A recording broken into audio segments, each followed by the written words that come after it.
Sergio. Sergio, Soy ¿cómo Sergio, estás? sí. Bien. Hola. Sergio Tiempo. ¿Cómo les va?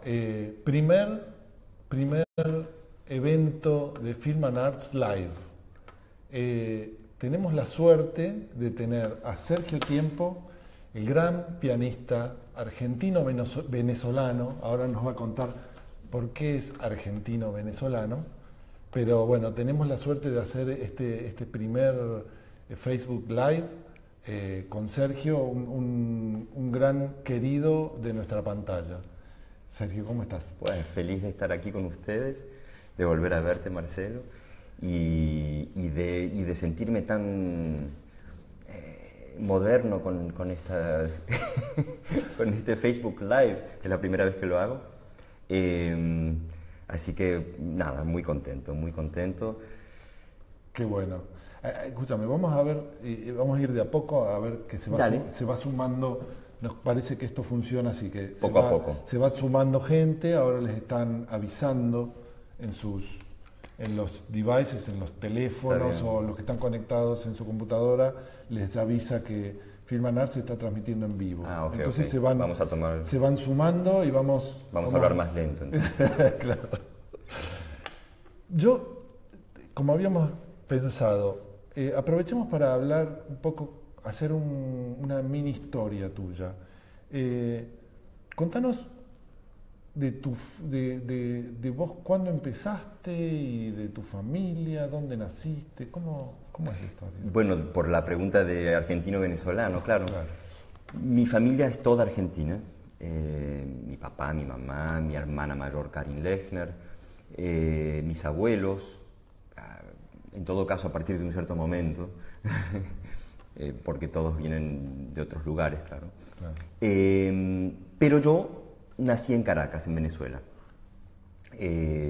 Mi papá era diplomático y ha sido enviado a Caracas como en misión, y bueno, ahí Martín Tiempo. Martín Tiempo. Hijo de César Tiempo. De César Tiempo. Tal cual. También un periodista, poeta, escritor, alguien un tipo muy genial. Importante de la cultura, sí, claro.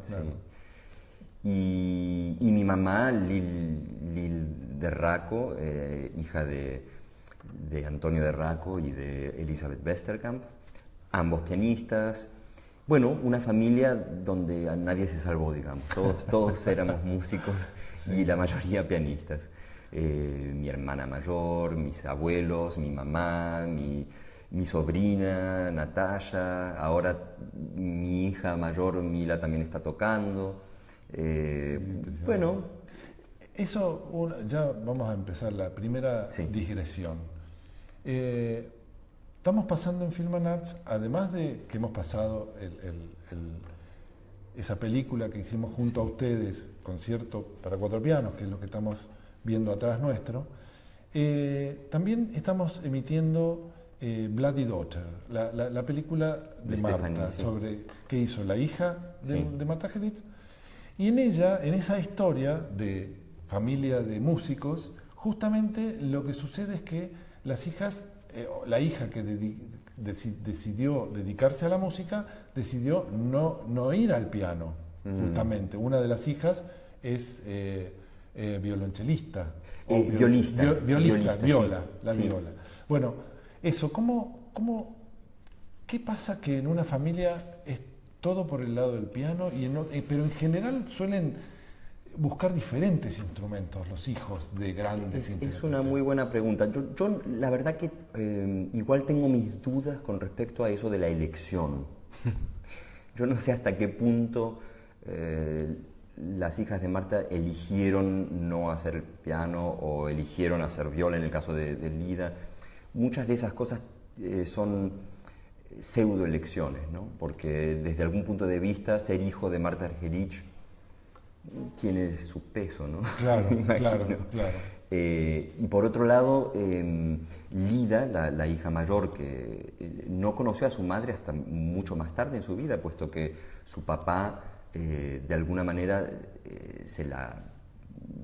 le impidió estar en contacto con él. O sea que la verdad que su educación musical pasó más por el lado de su padre, que era director de orquesta. Claro.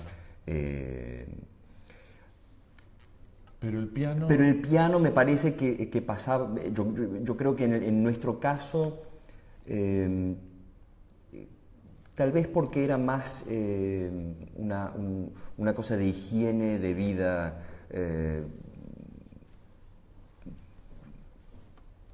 frecuente y banal casi. Tocar el piano era como cepillarse los dientes para todo el mundo, es algo que se hace y punto. Y mi mamá, como ella misma no fue pianista profesional realmente, sino que desde muy chiquita decidió dedicarse a la pedagogía, Claro. Era más fácil de alguna manera, porque entonces su manera de transmitir la música era realmente una forma mucho más fácil para los niños, ¿no? Su método fue enseñar la música como un juego, como un idioma, como se enseña a los niños a hablar. No se les enseña la gramática primero y una lista de vocabulario, o sea, se enseña hablando y charlando, y que por el ejemplo, digamos, y por el oído, y poco a poco uno empieza a hablar ese idioma. Y lo mismo pasa con la música. Y entonces, claro, era como normal en nuestra familia que todo el mundo tocara el piano. Inclusive cuando Karin era chiquita y la invitaron a casa de una amiga a jugar, y le mostraban la casa, mirá, aquí el cuarto de no sé qué, de repente se puso a decir, ¿y el piano? Porque claro, era una cosa rarísima, como una casa sin piano. Claro, claro. Y bueno, y en mi casa es lo mismo. Por ejemplo, mis hijos, a mí no me interesa que sean pianistas profesionales o no es eso, pero la educación musical me parece importante, igual que ir a la escuela. Se hace, eso es todo. Y claro, es más práctico hacer piano simplemente porque, primero que nada, es un instrumento que te da posibilidades de después hacer cualquier otro instrumento, porque ¿Por qué? Bueno, porque te forma el oído armónico, que es muy importante, y te da posibilidades El piano es un instrumento que permite emular, se dice. Imitar la orquesta. Ajá.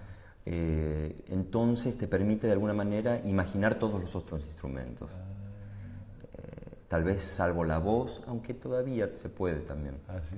Entonces, yo creo que como primer instrumento es genial, porque te permite después irte a cualquier otro instrumento y tener una base fantástica. Ahora, a mí me pasó cuando yo tenía como 7 años que quise estudiar el violín y claro, no duré mucho porque yo tocaba el piano bastante bien, y entonces de repente tener que tocar unas notas todas desafinadas todo el tiempo me volvía loco. No podía soportar. Claro, claro. A ver, uno podría concluir, es más fácil el piano. No, ¿cuántas horas? Siempre se dice que hace falta, ¿cuántas miles de horas para ser un pianista de tu nivel? Dicen que hace falta, es como una tesis de doctorado de las difíciles. Mira, digamos. La verdad que no tengo la menor idea. Creo que primero que nada es diferente para todo el mundo, ¿no? Pero también lo que sí sé es que conozco gente que ha estudiado piano y violín y que me dicen que al principio el piano es más fácil. Y después el piano es más difícil. Mira, no sé por qué dicen eso, que a partir de un cierto momento se vuelve más difícil como instrumento. Bueno, de hecho viene de practicar para el concierto que va a dar el miércoles que viene. Acaba de llegar ayer, ¿de dónde? De Bruselas. Llega ayer de Bruselas a Buenos Aires, Argentina, y apenas se baja del avión va a practicar al piano que te dan en el CCK. Sí, así es. Ok. Y ahora ya estuviste practicando recién toda la mañana ahí y después a la tarde en tu casa. Sí. O sea, ya tenés, en el día de hoy nomás, por lo menos yo calculo que tenés 5 o 6 horas de piano. Puede ser, mira, no es necesariamente por elección. Claro. Digamos, bueno, es un programa... Es un programa ambicioso, pero lo he tocado bastante, pero igual es ese tipo de cosas que uno puede trabajar y trabajar y trabajar y nunca se termina Es como la famosa frase de Picasso, ¿no? Que decía que un artista nunca termina una obra, simplemente la abandona. Claro. Y es un poco eso, hay un momento en el que, bueno, ya, vamos a dejar ahí la cosa, pero es solo para retomarla después, para seguir después. Qué bueno. Eso es lindo, sí. Saber que hay algo que es infinito. Infinito, absolutamente. Es lindo tener algo que sabes que no termina, ¿no? Porque que no se muere. Exactamente. Está bueno. El que se muere es uno. Está bien, es interesante, sí. Pero bueno, como decía tu abuela en el documental, es una de las cosas que a mí más siempre me pegan de ese trabajo, es qué lindo sería que esto fuera, que lo otro que hay más allá fuera esto, ¿no? La música. A ver, retomemos. Entonces, estás preparando tu concierto del próximo miércoles. El miércoles 7 toco en el CCK. Es un recital para presentar en realidad un nuevo disco. Es un disco que no acabo de grabar, lo grabé hace como un año, pero se acaba de terminar de producir y va a salir a la venta recién en noviembre. Pero lo tengo conmigo y lo voy a poder presentar el miércoles en el CCK, e inclusive en realidad por eso me contactaron, para ver si estaría dispuesto a hacer esa presentación. ¿Y por qué tanta importancia por un disco? Bueno, para la mayoría de la gente no va a ser nada importante, pero para mí es muy importante, porque en este disco grabé un programa de recital que se presentó hace 7 años justamente, cuando nació Mila, mi primera hija, bueno, un poco más tarde en realidad, ponele un año más tarde.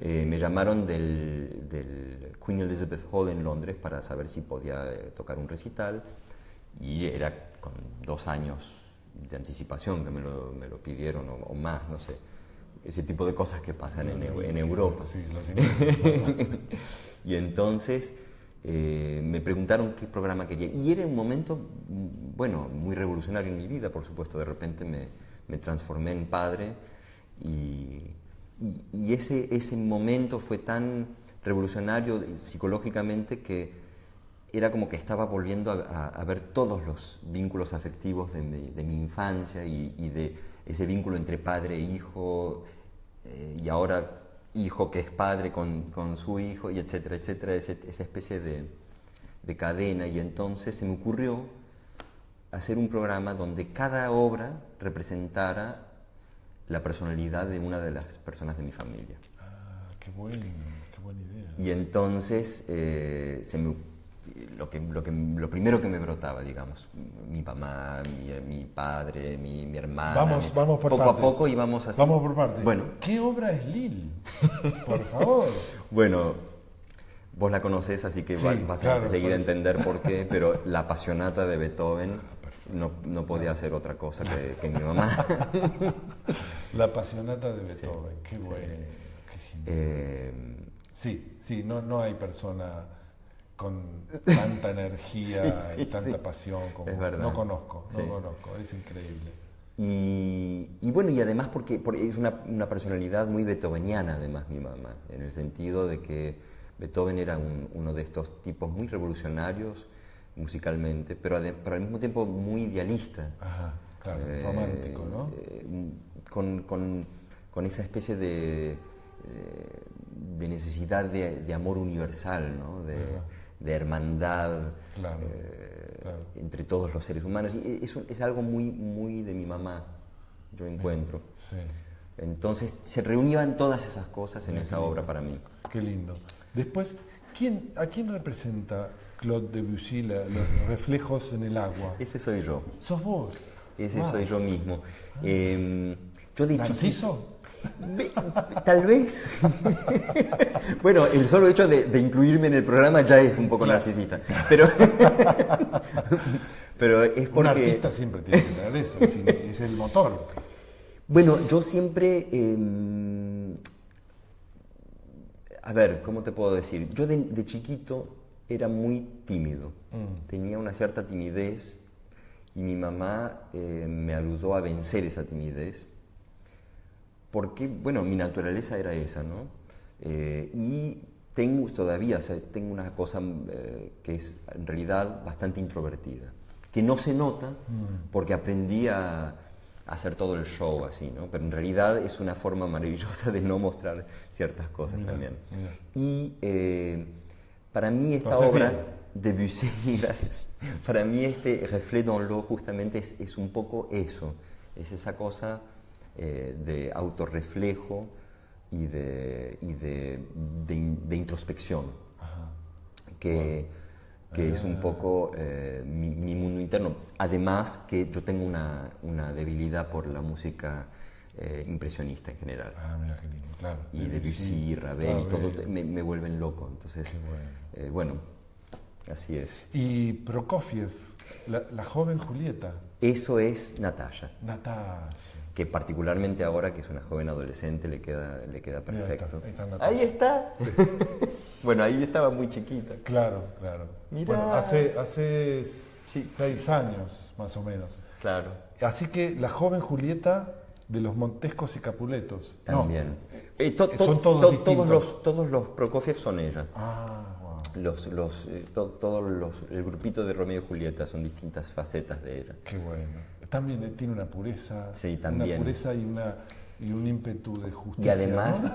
también, y además hay esa cosa que a mí me fascina de Prokofiev, porque en su música hay una especie de magia, como de cuento de hadas, ¿no? Como que al mismo tiempo te está contando algo que parece ser muy puro justamente y muy naif inclusive, claro. y eso implica un drama monstruoso. Mirá. Pero que no se nota, un poco como La Vita è Bella, ¿no? Ese tipo de ¿cómo te puedo decir? De dicotomía, sí. ¿no? Entre algo que es en apariencia ligero, liviano, con sentido del humor, y que en realidad está hablando de algo muy terrible, ¿no? Wow. A ver, Chopin, los 6 preludios. Bueno, en este caso, te explico, esto no tiene nada que ver. Porque esto es el programa del concierto. Pero también está en el disco. Lo que pasa es que cuando yo hice originalmente este programa, yo había propuesto en la segunda parte que empezara la segunda parte con 6 estudios de Chopin, que el público mismo tenía que votar cuáles querían que yo tocara. Porque quería incluir al público como parte de la familia, puesto que de alguna u otra manera, y por muy patológico que sea, forma parte de mi vida desde que tengo 3 años. Absolutamente. Entonces es como una parte de mi familia, claro. El símbolo del público. Y entonces me parecía lindo incorporarlos.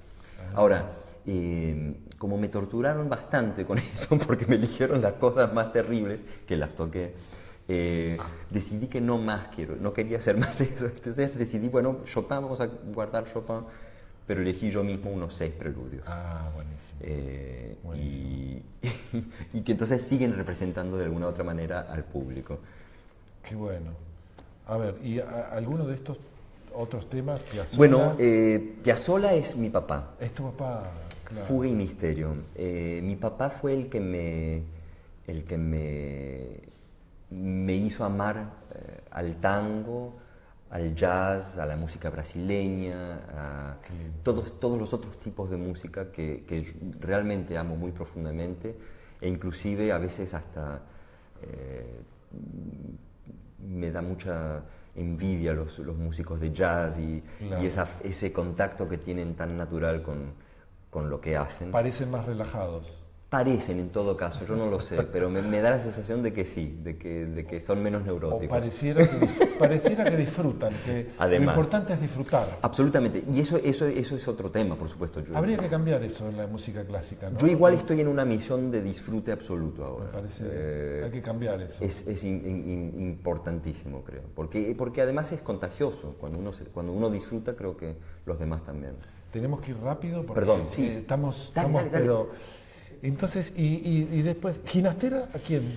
Bueno, Te explico. Malambo Primero, y antes de llegar a Ginastera, Ah, porque está. ese es un tema. Santiago Hice Villalobos, ¿no? Sí. Villalobos son los Proletos Bebé y eso se los había dedicado a Mila, mi primera hija, por Sí. supuesto. Entre el momento que hice este programa y que apareció, porque hay dos obras que no están en el disco, perdón, que están en el disco pero que no van a estar en el recital del 7, que son de Brahms, un intermezzo, que es mi hermana Karin, que desafortunadamente no va a estar en este programa porque, bueno, no se daba en este caso. Bien. Y mi hijo Nelson, que nació después, Claro. poco antes de que tuviera que dar ese recital en Londres. Entonces le puse un vals de Brahms que era solamente porque yo quería que durmiera. Porque con Mila no dormí durante 3 años. Entonces, Genial. bueno, esas dos obras no van a estar, pero los Proletos Bebés sí. Y luego terminé el programa con el Malambo de Ginastera, que cuando lo elegí tuve un pequeño conflicto porque lo elegí para mi mujer Maud, Claro. para la madre de mis hijos. Y es verdad que es una obra muy telúrica, ¿no? Es una obra con mucha fuerza, con una gran obstinación, con una cosa así, una gran tenacidad. Sí. Así. Pero que entonces, claro, a mi mujer no le pareció muy romántica mi elección, pero a mí me interesaba mostrar esa parte de ella, porque es esa parte de ella la que a mí me fascina, una de las que me fascinan y que me dio el ímpetu para tener hijos. Es decir, para tener esta idea de este disco también. Mira qué bárbaro. No, y si seguís teniendo hijos vas a tener que hacer discos no. dobles. No, ya porque está, bueno. ya tanta familia. No, ya vamos a cambiar de proyecto. Bueno, justo, digo, acá está. Mira qué bueno que está este. ¿Quién hizo este dibujo? ¿Sabes tuyo? quién hizo este dibujo? No. Mi papá. Tu papá. Sí. Wow. Tu papá dibuja también. Sí. Mira qué lindo. Vamos a mostrarlo a ver si se ve mejor por las dudas, a ver. Ese es. Mira, qué bueno, me encanta el arte. Y Lo hizo mi legacy, papá. legacy es legado. Sí. Legado es lo que viene con todo tu familia. Con todo, Exacto. pero lo que viene de mi familia más atrás. y lo que yo doy a mi familia, y es esa unión, digamos, ese flujo, digamos. Qué bueno, qué bueno. Me Sí. parece fantástico. Bueno, a ver, quiero hablar ahora del futuro. El futuro próximo es miércoles, concierto en CCK. Así es. Yo sé que el año que viene has sido nombrado como músico residente en Australia, ¿no es cierto? La Sinfónica de Australia es una The cosa Queensland Symphony, así súper es. importante. Muy lindo. Súper. Contá eso. Mira, hace ya varios años que estoy yendo prácticamente todos los años a tocar a Queensland con la orquesta. Ajá. Y tenemos un contacto bellísimo, nos llevamos fantásticamente y hace poco Alondra de la Parra fue tomada como directora principal. Alondra de la Parra es una directora de orquesta, de las pocas directoras de orquesta Mexicana. top que existen en el mundo. Es maravilloso. Se pueden contar con los dedos de una mano. Vamos a hacer un ciclo sobre las mujeres que llegan a ser buena directoras de orquesta. Vamos a hacer un ciclo en el próximo año en Film and Arts. Alondra de la Parra es mexicana y es una de las pocas que ha llegado al top y lo ha elegido a Sergio. Bueno, tuve la suerte infinita de que me tengan confianza con esto. Seguro. ¿Y qué vas a hacer además? Porque bueno, vas a hacer básicamente ginastera. tengo que ir, toco ginastera con ellos, toco recital, toco música de cámara, toco primero de Rachmaninoff con ellos. O sea, voy a ir varias veces durante el año a hacer distintas cosas, doy una masterclass también. Qué bueno. La idea es, estar presente lo más posible y hacer una especie de álbum. ¿Cuántas horas? De quién soy yo, ¿no? ¿Cuántas horas te lleva el viaje? Todas. No, el viaje. Es un horror. Claro. Son millones de horas. O sea, Me lleva como 24 horas. Claro, es un día. Más o menos. De cada, viaje. Cada viaje son 2 días. Sí. Y el jet lag y. El jet ¿Cómo te lag afecta? es bien complicado, me lleva como una semana hasta que me empiezo a poner en el horario y generalmente es cuando me tengo que volver ya. Claro. Entonces, por suerte creo que en esta ocasión, como voy a estar un poco más presente, a lo mejor voy a poder sobrevivir un par de días más cuando ya cambie el horario. Está bien. Pero ¿Mucho café? Muchísimo café y por suerte es muy bueno el café en Australia, no sé por qué. Mira. Pero increíble. Así que lo aconsejo a los que quieran ir. Bueno, seguimos hablando de futuro, entonces. Bueno, prontito hay otras cositas, por ejemplo, ahora en octubre, entre otras cosas, también voy a tocar, bueno, creo que voy a tocar en todo caso con Gustavo Dudamel y la Sinfónica de Venezuela, la Simón Bolívar, en Taipei. En Taipei, sí. Mirá. Van de gira a Taipei. Ellos están de gira, en teoría, por ahí. Están haciendo un ciclo Beethoven y entonces yo me encuentro con ellos para hacer la Fantasía Coral. Y ¿Fantasía Coral de quién? De Beethoven. De Beethoven. Y luego toco también en Estados Unidos, Ginastera otra vez me han pedido. Qué bueno. Toco en Inglaterra y después en diciembre vuelvo a tocar con la Filarmónica de Los Ángeles, 4 conciertos, pero esta vez Tchaikovsky. Wow. Así que se volvió totalmente tonal ahora la cosa. Qué bueno.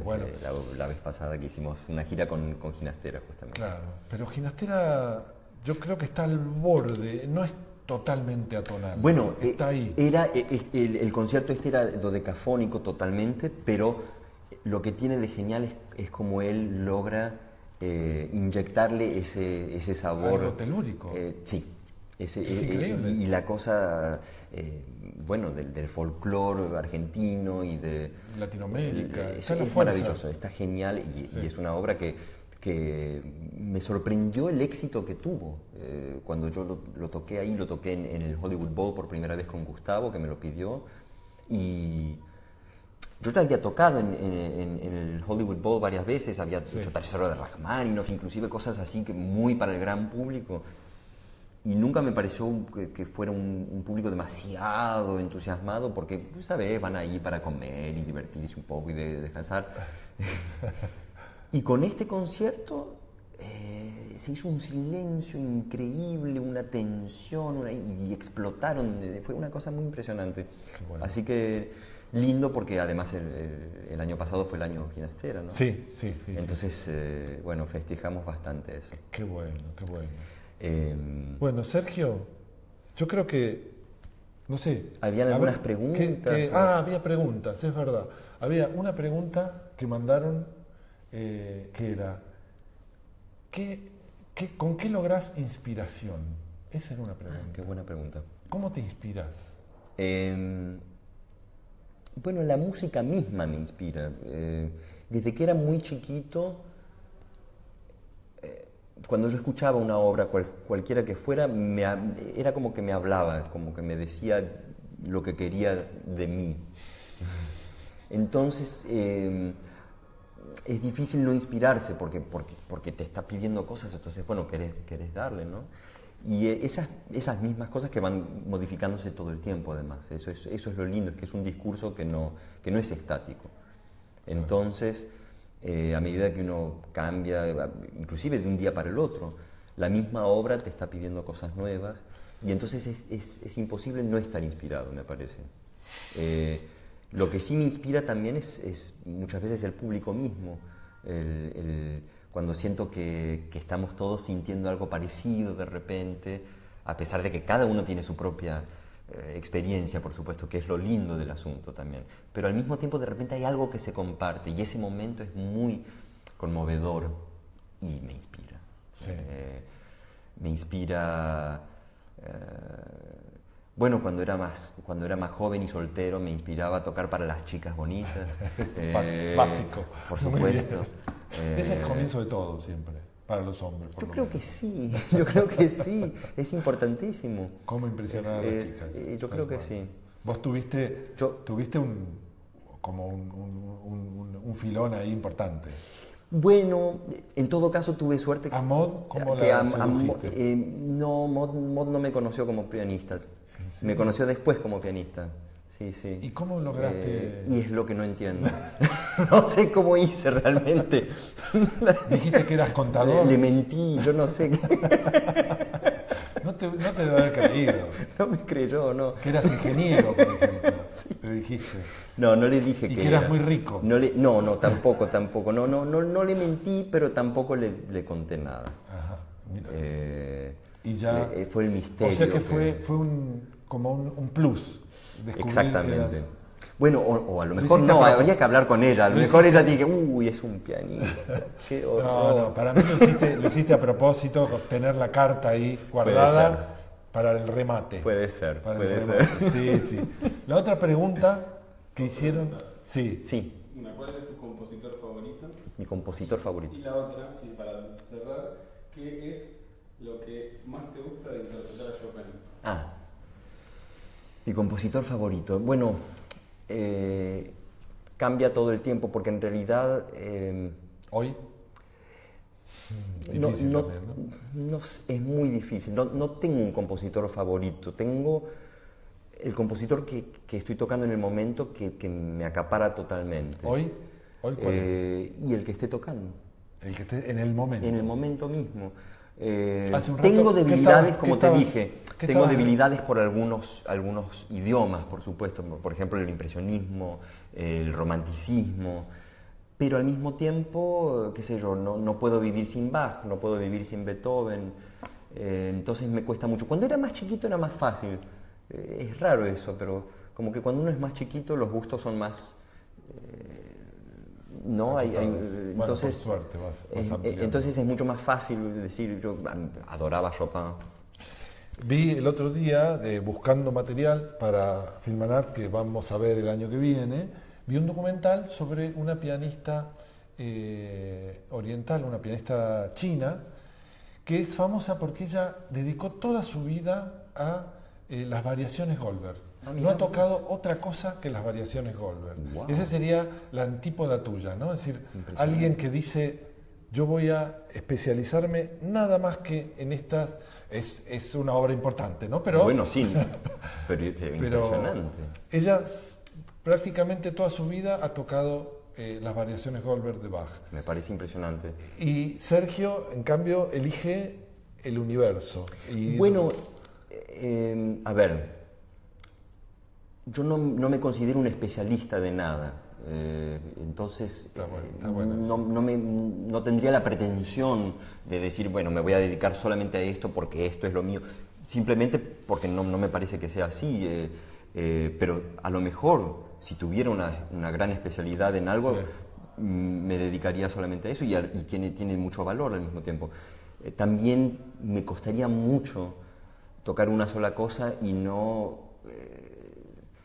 pensar en todo el resto, que es tan hermoso. Además, inclusive el repertorio de piano, que es infinitamente enorme, a veces ni siquiera es suficiente, porque escucho los cuartetos, escucho los quintetos, escucho las obras sinfónicas, escucho obras de canto, y es todo, o sea, hay joyas por todos lados y uno tiene ganas. Por eso, por ejemplo, cuando tengo mi dúo con Karin, a veces nos gusta hacer arreglos de obras orquestales, que es Claro. nuestra forma de tocar un poco de eso, ¿no? Claro. Y Y la otra pregunta, no, ¿Qué ya. es lo que más te gustaba de interpretar a Chopin? lo que más me gusta de interpretar a Chopin,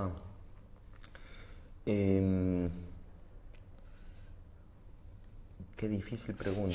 Chopin es, digamos, Bach es a toda la música lo que Chopin es al piano, de alguna forma, ¿no? Porque la gente... en general, Bueno, uno- Chopin uno- escribió prácticamente solamente para piano, Claro. ¿no? Y era un pianista impresionante. Y efectivamente su lenguaje pianístico es único.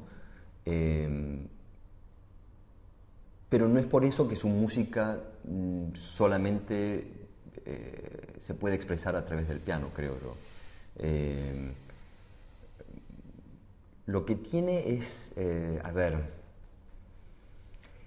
es uno de los, es uno de los compositores más inspiradores, creo, porque es un poeta realmente, es un tipo que inclusive cuando escribe estudios para piano, suenan como joyas de poemas y de obras extraordinarias.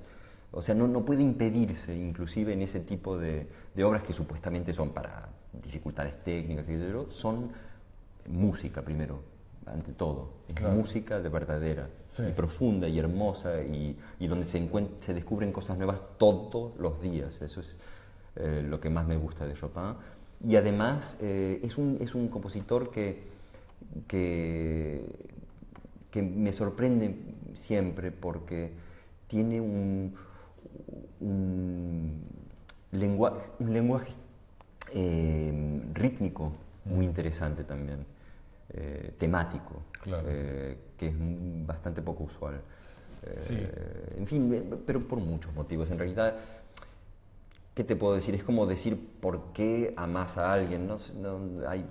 Si pudiera explicarlo, no la amaría. Está muy bien. Paso un aviso. El año que viene vamos a tener en Film and Arts una película que se llama La Nota Azul, dirigida por Andrei Zulawski, que cuenta el último año en la vida de Chopin. O sea, nada, siempre estamos rondando Qué bueno. también ese romanticismo. Qué bueno. Hay una cuota de eso en Film and Arts. Sergio, nada, como siempre, fue 3 veces más de lo que nos habíamos planeado y podríamos seguir Cuando quieran. mucho más.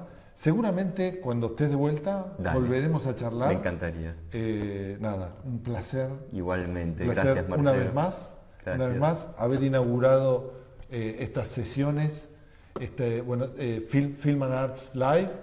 Así que muchas gracias Gracias a vos, Sergio, Marcelo. muchas gracias a ustedes y hasta el próximo Facebook Live.